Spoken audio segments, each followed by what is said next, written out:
మాతో ఉంటూ ప్రత్యర్థులకి పనిచేసేవాడు మావాడైనా పరాయివాడే అంటూ అవతలి వ్యక్తి పేరెత్తకుండానే నాగబాబు ఘాటుగా ట్వీట్ చేశారు. అది నేనే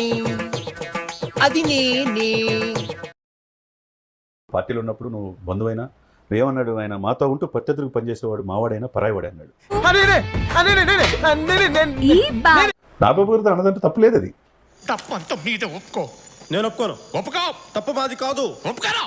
ఎందుకు ఒప్పుకోవాలి? ఇప్పుడు అల్లు అర్జున్ చేసింది ఎట్టుందండి అసలు? తలెత్తుకోలేకపోతున్నారు ఇప్పుడు మెగా ఫ్యాన్స్ ఎవరైతే ఉన్నారో. ఇప్పుడు దాకా చేసినంత గంగలో కలిసిపోయింది కదరా.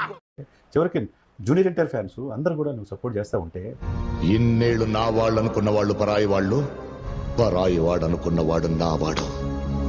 రేపు ఇంకా ఫ్యూచర్ ఉంది మీకు. మీ సినిమాలో మెగా ఫ్యామిలీ మద్దతు లేకుండా నువ్వు అగ్రభాగాన్ని కొనసాగే అవకాశం ఉన్నదా? ఏమన్నాడు?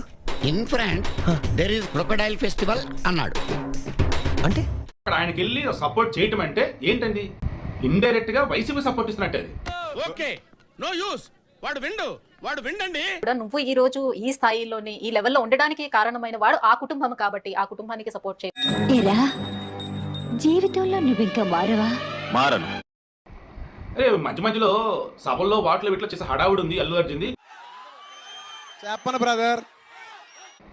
రానున్న రోజుల్లో అల్లు అర్జున్కి ఇది అతి పెద్ద మైనస్ నాకు అనిపిస్తా. అనుకున్నా అడు తిరిగి నా మీదగా వస్తాడు అనుకున్నా. లేకుండా నువ్వు అదేదో అంటారు కదా, చిన్నింటి వాసాలు లెక్క పెట్టావు, తిన్నింటి వాసాలు లెక్క పెట్టావు అని అంటారు. అది అవును. దానికి ఓయ్, నీకు నీతి నిజాయితీలు లేవే? పాన్ ఇండియా స్టార్ గుర్తింపు తెచ్చేసుకున్నాడు. మన జాతీయ అవార్డు వచ్చింది. Very good. నా బ్లెస్సింగ్స్ మీకు ఎప్పుడు ఉంటాయి. ఇంకేంటో తిరుగులేదని మీరు అనుకోవచ్చు, కానీ కాలం ఇప్పుడు ఒకలా ఉంటుంది, గుర్తుంచు. టైం బాబు, టైము పావుదక్కు 1 గంట. మరి ఇదే బ్యాడ్ టైం అంటే.